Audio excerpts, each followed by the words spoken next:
Future nurses. तो कैसे हैं आप सब? आई होप सब बढ़िया होंगे। एग्जामिनेशन की तैयारी हो रही होगी अच्छे से। साथ में मैं भी थोड़ा सा योगदान कर देती हूँ।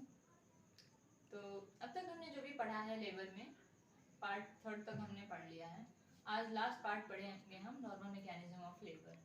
तो नॉर्मल मैकेनिज्म ऑफ लेबर शुरू करूँ इससे पहले मैं एक छोटा सा रिक्वेस्ट करना चाहूँगी कि अभी आप लोगों ने बताया, बहुत बच्चे बता रहे हैं कि वॉइस थोड़ी सी कम आ रही है, अभी थोड़ा सा वॉइस का प्रॉब्लम हो रहा है, जो कि मैं भी फेस कर रही हूँ और मुझे रियलाइजेशन हो रहा है इस चीज़ का। तो मैं इस चीज़ पे काम कर रही हूँ। उम्मीद है कि एक आध दिन में सही हो जाए। बाकी जब तक नहीं हो पा रहा है ये वॉइस की प्रॉब्लम, तो थोड़ा सा कोऑपरेट करिए। बाकी ईयरफोन वगैरह लगा कर यूज़ कर लीजिए, जो कि रील्स देखने में यूज़ करते हैं, तो थोड़ा सा पढ़ने के लिए भी यूज़ कर लीजिए। बाकी 1-2 दिन में तो मैं ये सॉल्व कर दूँगी, ठीक है। तो आज हम पढ़ते हैं normal mechanism of labour. Normal mechanism of labour का हमने डेफिनेशन देख लिया था, है ना। डेफिनेशन के साथ कुछ पैरामीटर्स भी देखे थे और ये भी देखा था कि कौन सा डायमीटर है फीटस का, मतलब फीटल स्कल का, और फीमेल पेल्विस का, जो कि नॉर्मल मैकेनिज्म ऑफ लेबर में होता है या फिर उसमें हेल्प करता है, उसमें यूज में आता है। इसके बाद हम देखेंगे 9 कार्डिनल मूवमेंट, ठीक है। तो कार्डिनल मूवमेंट्स क्या होते हैं, कौन कौन से हैं, तो ये हम एक एक करके डिस्कस करेंगे। तो बेसिकली हमारे नॉर्मल मैकेनिज्म ऑफ लेबर में 9 कार्डिनल मूवमेंट होते हैं। वो 9 कार्डिनल मूवमेंट कौन कौन से हैं?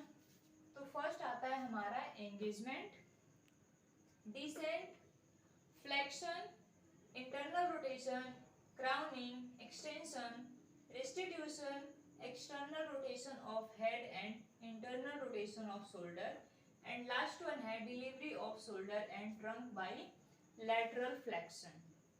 तो हम एक एक करके देखेंगे कि ये क्या होता है और कैसे होता है। तो सबसे पहले हम देखेंगे कि एंगेजमेंट क्या होता है, ठीक है।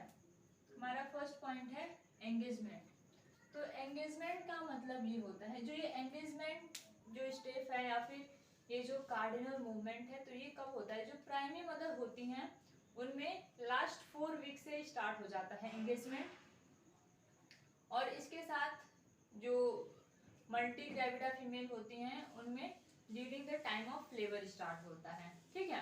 तो एंगेजमेंट का मतलब ये होता है कि जो फीटस का प्रेजेंटिंग पार्ट है, ठीक है, प्रेजेंटिंग पार्ट जो भी है वो डिपेंड करता है कि फीटस का प्रेजेंटेशन कैसा है, उसकी पोजीशन कैसी है, ठीक है।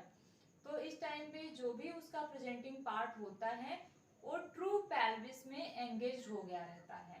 मतलब कि डिलीवरी का प्रोसेस स्टार्ट होने में, लेबर स्टार्ट होने में जो भी प्रेजेंटिंग पार्ट है वो क्या है कि ट्रू पेल्विस में, पेल्विक इनलेट में वो क्या है, एंटर कर चुका है। तो इस पोजीशन को या फिर इस फंक्शन को, इस प्रोसेस को हम क्या बोलते हैं? एंगेजमेंट, ठीक है। दूसरा है, इसको हम एक बार मैं लिख देती हूँ, आप लोग नोट कर लेना अगर नीड पड़े तो। It happen in primary gravida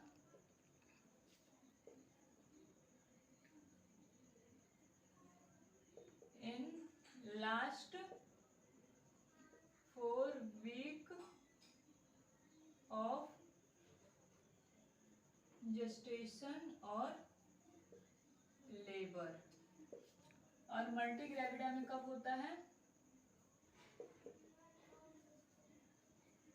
in multi gravida it happens at the time of labour, ठीक है। नेक्स्ट होता है डिसेंट। डिसेंट क्या होता है? तो जो हमारा डिसेंट है ये हमारा सेकेंड कार्डिनल स्टेप होता है, सेकेंड कार्डिनल मूवमेंट होता है डिसेंट। डिसेंट में ये चीज होती है कि जो हमारा एंगेजमेंट हो चुका है, मतलब कि जो फीटस का प्रेजेंटिंग पार्ट है वो ट्रू पेल्विस में या पेल्विक इनलेट में एंटर हो चुका है, उसके बाद से डिसेंट होता है। डिसेंट मतलब कि वो नीचे आता है, ठीक है। पेल्विस में आया, उसके बाद से फिर कैविटी में डिसेंट हो रहा है, मतलब कि जो फीटस का मूवमेंट है वो डिसेंट हो रहा है, नीचे की तरफ फीटस आ रहा है। उसके बाद से तीसरा है फ्लेक्शन। फ्लेक्शन क्या होता है? तो फ्लेक्शन का मतलब ये है कि जब जो फीटस है वो एंगेज हो चुका अब ट्रू पेल्विस में, पेल्विक इनलेट में, इसके बाद से डिसेंट हो रहा है, मतलब कि वो नीचे की तरफ आ रहा है। इसके बाद क्या होता है? फ्लेक्शन। फ्लेक्शन के मतलब होता है कि वो क्या होता है? फ्लेक्स हो जाता है अपने वजन के, अपने बॉडी के हिसाब से। क्या होता है कि जब वो फीटस आता है ट्रू पेल्विस में, तो ट्रू पेल्विस का एरिया और उसके पैरामीटर्स को कवर करने के लिए जो फीटस है वो टोटली फ्लेक्स हो जाता है। नेक्स्ट है इंटरनल रोटेशन। इंटरनल रोटेशन क्या है? अब वो फ्लेक्स्ड होने के बाद से फीटस वो क्या होता है? उसमें इंटरनल रोटेशन होता है। जो इंटरनल रोटेशन होता है वो होता है 1/8 इंटरनल रोटेशन होता है। और ये जो रोटेशन है ये क्लॉकवाइज हो या फिर एंटी क्लॉकवाइज हो, लेकिन इस टाइम पे क्या होता है? जो फीटस है उसका ऑक्सीपुट क्या होता है? सिम्फाइसिस प्यूबिस के पीछे आ जाता है। ठीक है, तो इंटरनल रोटेशन में क्या होता है? फीटस रोटेट करता है 1/8, और इसमें क्या होता है कि जो फीटस का ऑक्सीपुट है वो जस्ट सिम्फाइसिस प्यूबिस के पीछे आ जाता है। ठीक है, इसके बाद है क्राउनिंग। हमारा फिफ्थ कार्डिनल मूवमेंट होता है क्राउनिंग। क्राउनिंग का मतलब क्या होता है? क्राउनिंग का मतलब ये होता है कि presenting part visible on the vulval outlet या फिर वल्वल या फिर पेरिनियल। ठीक है, वल्वा का मतलब क्या होता है आप लोग को पता है। वल्वा का मतलब ये होता है कि जो बाहरी, जो एक्सटर्नली जो आप देखते हैं कि जो पेरिनियल होता है मदर का, जिसमें कि आपका मून्स प्यूबिस, लेबिया मेजोरा वगैरह सब कुछ विजिबल होता है, वही होता है वल्वा। ठीक है, तो वहां पे क्या होता है? जो फीटस का प्रेजेंटिंग पार्ट होता है अब फीमेल के वल्वा पे वो दिखता है। और सिर्फ दिखने का मतलब नहीं है, दिखने का मतलब क्राउनिंग में थोड़ा सा डिफरेंस है। अगर दिख रहा है और यूटेराइन कॉन्ट्रैक्शन के साथ वो मूव कर रहा है, चाहे आउटवर्ड या फिर इनवर्ड, कहने का मतलब है कि वो चाहे फीटस बाहर आ रहा है या फिर दोबारा से वो क्या हो रहा है? पेल्विक इनलेट में चला जा रहा है, तो इसको कभी भी हम क्राउनिंग नहीं बोलते हैं। क्राउनिंग हम तब बोलेंगे कि जब जो प्रेजेंटिंग पार्ट है वो फीमेल के वल्वा पे आ चुका है, दिख रहा है, लेकिन वो नेक्स्ट यूटेराइन कॉन्ट्रैक्शन के बाद भी उसमें मूवमेंट नहीं है, वो बैकवर्ड नहीं जा रहा है।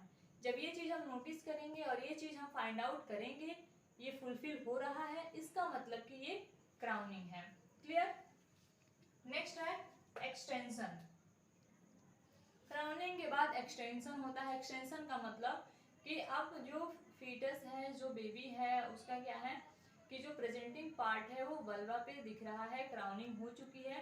अब एक्सटेंशन के थ्रू क्या होता है? हेड डिलीवर होता है, क्योंकि जब वल्वा पे दिखता है प्रेजेंटिंग पार्ट तो बस जो भी प्रेजेंटिंग पार्ट होता है, चाहे वो उसका वर्टेक्स हो या फिर उसका हेड हो, जो भी हो, बस दिखता है, डिलीवर नहीं हुआ रहता है।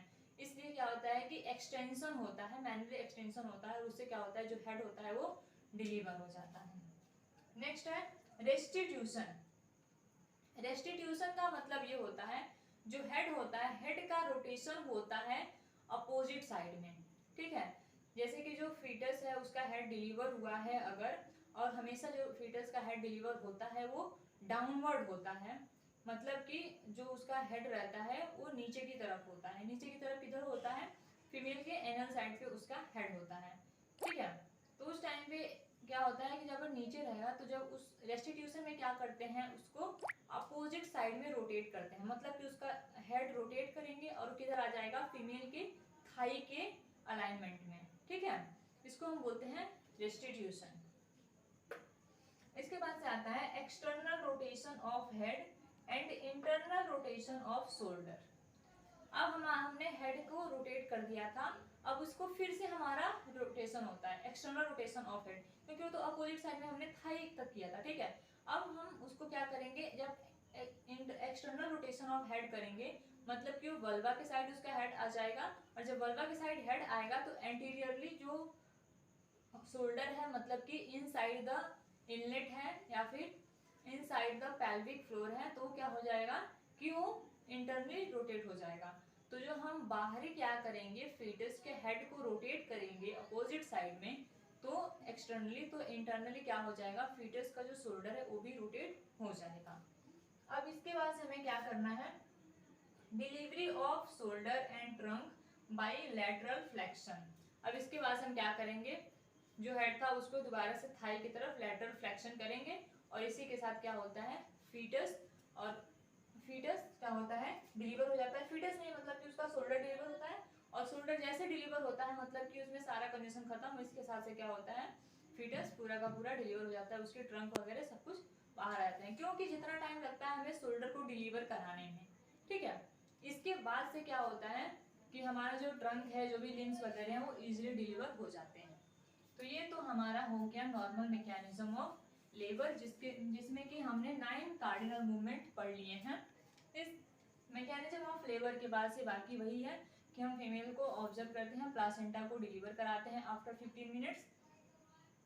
फिर जो न्यूबॉर्न है उसको, उस न्यूबॉर्न को न्यूबॉर्न केयर देते हैं, न्यूबॉर्न असेसमेंट करते हैं, जो कि इमीडिएट केयर, रूटीन केयर है, जैसा कि हम जानते हैं। जो फीटस होता है, अब ये फीटस नहीं है, हम इसको बेबी बोलेंगे, ठीक है, क्योंकि फीटस तभी तक बोलते हैं जब वो इनसाइड द बूम रहता है। तो अब ये बेबी है, इसको हम क्या करेंगे कि प्री वॉर्म टॉयल में इसको रिसीव करेंगे, रिसीव करने के बाद से अंडर द रेडिएंट वार्मर देखेंगे, रखेंगे। इसके बाद से हम क्या करते हैं, इसका अबगार स्कोरिंग चेक करते हैं, क्योंकि अबगार स्कोरिंग आपको पता है, APGAR, ए मतलब